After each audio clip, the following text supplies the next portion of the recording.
read and learn. Sky is so bright. Smart kids grow with moonlight.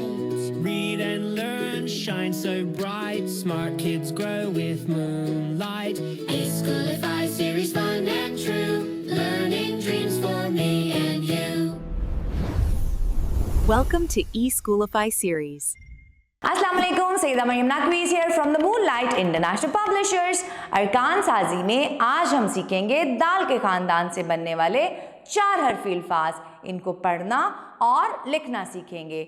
The अदा मन मन दामन. The अदा त दांत. द अदा त अता दाता. दामन दांत दाता. ड अडा ट डांट.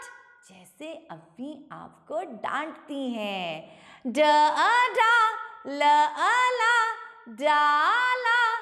ड अडा ल इली डाली. और आखिर में है जाल.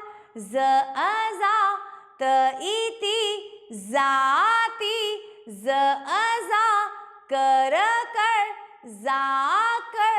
ज अजा बराबर जाबर. हमने सीखा दाल के खानदान से 4 हरफी अल्फाज बनाना. इसकी बहुत अच्छी तरह से पढ़ाई और लिखाई करेंगे आप लोग. इसके साथ ही इजाज़त दें. अल्लाह हाफ़िज़.